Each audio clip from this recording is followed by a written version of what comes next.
Salutare! Este 14 martie 2025 și vă salut cu drag de la Oradea din România, unde vreau să vă prezint ultimele noutăți din crescătoria de zbor. Pentru că am primit câteva mesaje de la colegi care mă întreabă cum zburăm, ce facem, cum pregătim porumbei. Am să încerc ca tot sezonul să fiu cât mai detaliat pentru a înțelege exact sistemul de zbor pe care îl folosim și cei care considerați și doriți să-l puteți aplica în cunoștință de cauză. Mi este foarte greu să răspund pe Messenger sau pe WhatsApp cu detalii complete despre cum zburăm, de aceea sugestia mea este să urmăriți filmulețele noastre. Dacă dați un scroll, găsiți filme din sezonul trecut și vă puteți inspira, dar e greu spre imposibil să explici un sistem pe care îl faci un an de zile în câteva mesaje. Încă un lucru, peste 60% din cei care se uită la noi nu sunt încă abonații noștri. Vă invit cu drag să o faceți. De ce? Pentru a crea o comunitate internațională frumoasă și în care să avem columbofili din toată lumea, să împărtășim pasiunea, informațiile și să învățăm împreună. Făcând asta, mă motivați să fac și să facem, că nu le fac singur, filme interesante și, bineînțeles, să aduc alături de noi oameni din când în când cu care să avem interviuri utile pentru hobby-ul nostru. Așadar, astăzi, după cum vedeți, nu se mai văd porumbei în voliere și am lăsat porumbeii la reproducție pe 11 martie. Dar ce rost are să vă spun? Nu putem merge înăuntru să vă arăt mai multe. Așadar, suntem în crescătoria de zbor, unde în data de 11 martie, adică în urmă cu 4 zile, 11 martie seara, am lăsat porumbeii la reproducție. Poate vă întrebați de ce. Pe unul dintre videouri am anunțat că planul este să împerechem undeva după 15 martie. Ei bine, cât ne-am străduit, n-am reușit să ținem în principal femelele să nu înceapă să împerecheze între ele. Deși porumbeii consumau doar orz și zburau afară 20, 30, 40 de minute pe zi pentru a-și consuma energia, totuși fetele au fost nerăbdătoare să se întâlnească partenerii. Și pe 11 seara am decis să-i lăsăm împreună. Compartimentul numărul 1. Aici avem 5 femele de 2 ani și restul sunt femele tinere. Iar masculilor sunt porumbei care vor sta acasă pentru întreg sezonul. Adică doar stau acasă să-și aștepte partenerele. Aici vom folosi aproximativ în 2025 același sistem de joc cu femelele care l-am folosit în anii trecuți, cu câteva modificări. Planul este să experimentăm anul ăsta un sistem nou care presupune că după 200 și de kilometri, deci după o etapă de 200 și de kilometri, dar în cazul nostru va fi o etapă de 300, Tata Bania. Deci am zis 200 de kilometri pentru că cel de la care am învățat, Frank McLaughlin, și îl puteți găsi pe YouTube, are canal de YouTube și explică sistemul lui. Deci după ce trece de 160 de mile, 200 și cea de kilometri, porumbeii nu mai ies afară. Femelele nu mai ies afară, are 2 antrenamente cu mașina pe săptămână și concurs. Astfel vom proceda și noi, doar că planul pe 2025 este următorul. Etapa 5-a de concurs în județul Bihor este o etapă de Tata Bania, 300 de kilometri și va fi prima etapă de concurs. Bineînțeles, pot să apară schimbări, dar planul este ca să fie prima etapă de concurs pentru noi și până acolo să ne antrenăm porumbeii cu propria remorcă, exact pe un sistem de concursuri, adică porumbeii vor fi prinși de seara, vor fi băgați în remorcă, vor fi duși dimineața la lansare, dar prima etapă de concurs va fi Tata Bania, etapă la care porumbeii vor pleca pe ouă. După sosirea de la Tata Bania, porumbeii vor fi separați, masculii vor intra în spate, femelele vor intra pe volieră și se va întâmpla exact ceea ce vă spun. Vor avea parte de 2 antrenamente, unul de 50-60 de km, unul de 70-90 de km, în funcție de anumite aspecte și vor participa în următoarea săptămână la etapa de Paprika, 370 de km, după care avem o etapă de 490 de km. Dar pe parcurs am să vi le explic pe toate. Poate vă întrebați voi, dar ce vei face cu porumbeii dacă îi ții închiși și nu ies afară și cum va fi cu hrana lor? Ei bine, hrana va fi formată preponderent din orz. Porumbeii vor primi mâncare bună la sosire, după care vor trece pe orz. Vor mai primi jumate la primul antrenament, iar al doilea antrenament e preconizat în așa fel încât porumbeii la întoarcere să mănânce hrana de concurs super bună.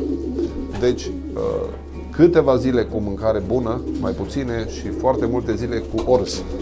Acesta este planul pentru femele, pentru toate femelele, nu doar pentru acestea. Dar în compartimentul 2, avem masculi tineri și femele tinere. Aici și masculii vor participa la competiție și o parte dintre femele, pentru că nu avem încă 16 femele, am avut doar 25 de femele. Diferența este compusă din femele care vor sta acasă și își vor aștepta masculii. Și din nou, aceste femele vor urma același program ca și femelele de dincolo. În față va mai apare o volieră mică pentru ca să încercăm la extrem să separăm porumbeii, să-i putem hrăni și pregăti puțin diferit. Iar masculii, v-am mai spus lucrul acesta, au la dispoziție, și v-am mai arătat, masculii vor avea la dispoziție voliera de aici, cu boxe, și vor sta toată ziua aici pe volieră. Diferența între masculi și femele este că masculii vor avea cel puțin o zi pe săptămână, eliberare afară, și voi închide trapa pentru o oră jumate ca ei să poată să facă absolut tot ce doresc. În rest, vor sta aici, vor primi mâncare aici și de la antrenament, când vor sosi de la antrenament, totul va fi deschis și vor ajunge la boxe și își vor întâlni femelele. În rest, masculii stau pe această volieră ca și formă de motivație. Este un sistem pe care l-am văzut la Marc Gilbert, îl experimentează în 2025, într-adevăr pentru lotul de viteză. Este un sistem despre care am discutat și cu Yuri de Blanc, cu prietenul meu, și sper la modul sincer să creez o motivație în plus pentru porumbei, iar aceștia să performeze mai bine. N-am mai zburat mascul din 2016, dar am decis să încercăm acest sistem pentru a vedea cum funcționează și din 2026 să luăm o decizie bazată pe experiență dacă vom mai continua cu masculii sau vom continua programul nostru de succes cu femelele. Așa stăm la acest moment. În mod normal, porumbeii vor începe să ouă în 2-3 zile, iar de la momentul depunerii primului ou, la prima pereche, porumbeii vor fi lăsați împreună 8 zile. Deci în a 8-a zi îi vom separa din nou. Indiferent dacă ouă toți sau nu ouă toți, pentru că se mai poate întâmpla și inclusiv aici puteți să vedeți porumbei tineri care nu s-au împerecheat încă. Da? Cei de jos. Și în primul compartiment mai vedeți porumbei care stau și încă nu sunt bine familiarizați cu cuiburile și cu perechile. Deci s-ar putea să existe cupluri care să n-aibă niciun ou, doar să pregătească de ouat. În același timp s-ar putea să existe cupluri care să aibă ouă de o zi, de 2 sau de 3 sau de 4. Absolut toate sunt date la o parte, ouăle sunt aruncate și porumbeii sunt separați. Iar femeile care se pregăteau să ouă vor oua, mă sigur, în celălalt compartiment și ouăle vor fi la fel pierdute, dar nu este nicio problemă. Va urma o perioadă de antrenament mai intens. Așa cum v-am spus, estimarea de începere a ouatului este undeva 18-19 martie.